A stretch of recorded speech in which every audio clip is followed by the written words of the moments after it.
நம்மிடம் இருக்கக்கூடிய தொழில்நுட்பம் என்பது மிக மிக பின்தங்கிய நிலையில் தான் இந்தியாவில் நாம் இருந்து கொண்டிருக்கிறோம். அதனால் அதையெல்லாம் கருத்தில் எடுத்துக்கொண்டார்களா தற்போது நாம் பயன்படுத்தக்கூடிய தொழில்நுட்பம் என்பது பாதிப்புகளை முற்றிலும் விலக்கிவிடும் அப்படின்னு நீங்க எதிர்பார்க்கீங்களா? பல்வேறு கோணங்களை நம்ம பார்க்க வேண்டியிருக்கு. முதல்ல இப்போ பழைய மாதிரியான அந்த ஒரு ஸ்கூல் ஆஃப் தாட் இல்லை. இப்போ அதாவது எப்படின்னா இந்த ஒரு நாட்டிலே தொழில்நுட்பம் இல்லைங்கிற மாதிரி எல்லாம் இல்லை. இப்போ உலகளாவிய அளவில் எங்கே ஒரு தொழில்நுட்பம் வந்தாலும் உடனடியாக அந்த இடத்துக்கு கொண்டு சேர்த்து விட அந்த மாதிரி தொழில்நுட்பம் இல்லை. நம்ம பாத்தீங்கன்னா இந்த ராணுவ விமானம் விழுந்த போது அது எங்க இருக்கிறது அவங்களோட நான் பேசியிருந்தேன். அவங்களோட நம்ம ஒரு கடந்த சில மாதங்களுக்கு முன்னாடி கூட பேசிட்டு இருந்தோம். இது என்னன்னு பாத்தீங்கன்னாக்க உலகளாவிய தொழில்நுட்பம் என்பது ஒவ்வொரு ராஷ்டிரத்துக்கும் சொந்தமானதுதான். அது அந்த தொழில்நுட்பம் அந்த நாட்டுல இருக்கணுங்கிற அவசியமே இல்லை. அதெல்லாம் மாறி போச்சு. இப்போ எந்த ஒரு நாட்டிலே மிகச்சிறந்த தொழில்நுட்பம் வந்தாலும் அது வேற ஒரு நாட்டுக்கும் பயன்படுத்தான் ஆக வேண்டும். ஒரு மிக முக்கியமான உண்மை, அதுவும் ஐயா வச்சு சொல்ற ரொம்ப சந்தோஷமா இருக்கு. அறிவியலுக்கு எப்போதுமே காலதேச வர்த்தமானங்கிற அந்த ஒரு எல்லையே கிடையாது. ஒரு மிகச்சிறந்த அறிவியல் தொழில்நுட்பம் பரம் எதிராக இருக்கக்கூடிய ஒரு நாடிடம் இருந்தால் கூட அந்த நாடு மிகவும் தாராளமாக முன்வந்து இன்னொரு நாட்டுக்கு கொடுக்கிறதுங்கிறது தான் இதுவரை மனிதனிடம் சிந்தித்து வந்திருக்கிற உண்மை. அதனால அறிவியலுக்கு அதெல்லாம் கிடையாது. அறிவியல் தொழில்நுட்பத்துக்கு அந்த வரையறைகள்லாம் இல்லை. அது ஒன்று. அப்புறம் இரண்டாவது, இந்த நிறைய பேர் பக்கெட்ல போய் அள்ளி போட்டுறாங்க அப்படின்னு சொல்லிட்டு அது அது ஒன்று மட்டுமே இல்லை நடவடிக்கை. எப்படி நீங்க பாத்தீங்கன்னாக்க ஏதோ ஒரு கிராமத்துல இப்போ ஒரு வீடு பத்தி எரியுது வச்சுக்கோங்களேன், உடனடியாக என்ன பண்ணுவாங்க, மணல் அள்ளி வீசுறது, அவங்க கையில கிடைக்க தண்ணி எல்லாம் எடுத்து வீசுறது, அந்த மாதிரி நடவடிக்கை. அதாவது உயர்ந்த அளவுக்கு அது பரவுவதை தடுக்கலாமேங்கிறதுக்கான ஒரு நடவடிக்கை தானே தவிர்த்து இதுதான் முழுவதுமான ஒரு நடவடிக்கை எடுத்துக்க வேண்டாம். ஏன்னா நான் எடுக்கிற ஒரே ஒரு பக்கெட் அந்த ஒரு கச்சா எண்ணெய் கூட அந்த அளவுக்கு பரவாமல் தடுக்குங்கிற காரணத்தாக எடுக்கக்கூடிய ஒரு தன்னார்வ நடவடிக்கை தானே தவிர இது மீட்பு நடவடிக்கையும் முழு மூச்சாக இது மட்டும் நடந்து கொண்டிருக்கிறது இல்ல.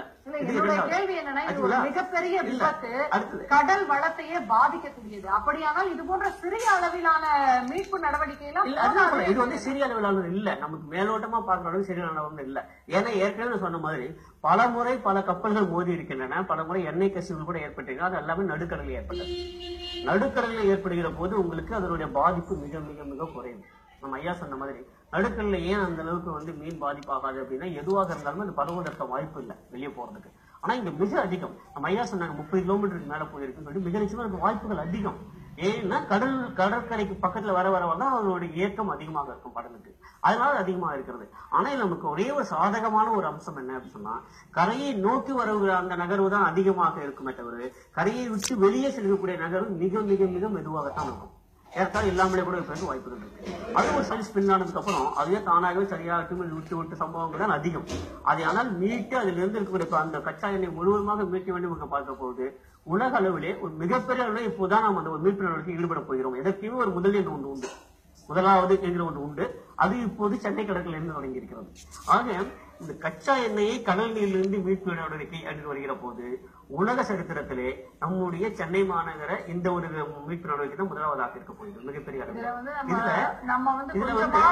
சந்தோஷப்படக்கூடிய விஷயம் என்னன்னா உயிரிழப்புகள் இல்ல இல்ல அது மட்டும் இல்ல. உயிரிழப்புகள்ங்கிறத விட நம்ம ஐயா சொன்ன மாதிரி ரொம்ப மனசுக்கு ஆறுதலாக இருந்தது என்னன்னா நீங்கள் நம்ம அச்சப்பட வேண்டாம், நீங்கள் மீன் உணவு சாப்பிடலாம் அப்படிங்கிற அளவுக்கு இதுவரையிலே அது மிகப்பெரிய அளவிலே சென்று அந்த பாதிப்பு மீன்களை அடையவில்லை அப்படின்னு எனக்கு தோணுது.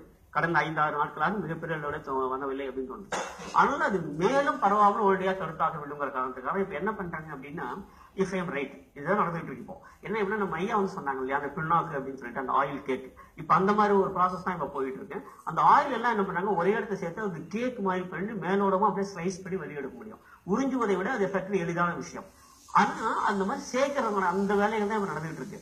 இதுல என்ன மிகப்பெரிய பிரச்சனை அப்படின்னு சொன்னா மிகப்பெரிய அளவில் நமக்கு அதற்கான தொழில்நுட்பம் மிகப்பெரிய அளவிலே இல்லை, சிறிய அளவில் நடைபெற்றுக் கொண்டிருக்கிறது. ஆனால் இவர்கள் எந்த அளவுக்கு கேக் வச்சு எடுக்கிறாங்களோ அதை விட அதிகமாக பரவுகிறது வச்சுங்களேன். அப்புறம் இது ஒரு எல்எஸ் ப்ராசஸா போயிட்டே இருக்கும். அந்த மாதிரி இருக்கக்கூடாதுன்னு தான் பார்த்துட்டு இருக்கோம். என்ன ஒன்று அப்படின்னு மீண்டும் இன்னொரு முறை என்ன அப்படின்னா கடந்த 2 நாட்களாக கடலுடைய அடிநிலைப்படுத்த இயக்கம் சற்று அதிகமாகத்தான் இருக்கிறது. சரி, அதுவும் நமக்கு மிகப்பெரிய ஒரு பாதிப்பாக இருந்திருக்கிறது. அதிலிருந்து கூட நாளை மாலைக்குள்ளே வெளிவர முடியும் என்று தோணுது. மிகப்பெரிய கடல் எப்படி இருக்க வேண்டும் என்று நம்ம முடிவு செய்ய முடியாது. ஆனால் கடல் எப்படி இருந்தாலும் அதை மேற்கொள்வதற்கான தயார் நிலையில் நாம் இருக்க வேண்டும் என்பதுதான் உண்மை. கோசமணி சார், நீங்க சொல்லுங்க, இப்ப கடலில் ஒரு விபத்து எனும்போது கடல்ல ஏராளமான கப்பல்கள் செல்கின்றன. ஒரு விபத்து இதே ஒரு பயணிகள் கப்பலாக இது இருந்திருக்குமானால் அப்போதாவது உடனடியாக சென்றிருப்பார்களா என்பது ஒரு கேள்வி. இன்னொரு புறம் பாத்தீங்கன்னா இந்த கச்சா எண்ணெய் எல்லாம் பொதுவாக கப்பல் மூலமாக தான் வருகிறது. இன்னும் அடுத்த கட்டமாக குழாய் மூலமாக எண்ணெய் கொண்டு வருவதற்கான ஏற்பாடுகள் எல்லாம் கூட இங்க நடக்கின்றன. அப்படி ஒரு குழாயில் வெடிப்பு ஏற்படுமானால் அல்லது உடையுமானால் இன்னும் பாதிப்புகள் பெரிய அளவில் இருக்கும் என்றுதான் தோன்றுகிறது. அது பற்றி எல்லாம் சொல்லுங்களேன். இப்படி நவீன தொழில்நுட்பங்களை பயன்படுத்த வேண்டும் என்று நாம் ஆசைப்படுகிறோம். அதை வைத்துக் கொள்வதற்கான ஒரு தகுதியும் அல்லது அதற்கான தொழில்நுட்ப ரீதியான அறிவும் நமக்கு இருக்கிறதான்னு சொல்லுங்களேன். நமக்கு முக்கியமான ஒரு கேள்வி என்னன்னா, இந்த கடலோர காவல் படைன்னு ஒண்ணு இருக்கு.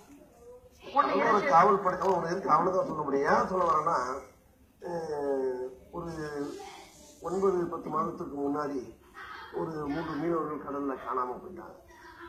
அவங்க நாங்க 2 நாள் சாலை மறியல் பண்றோம்.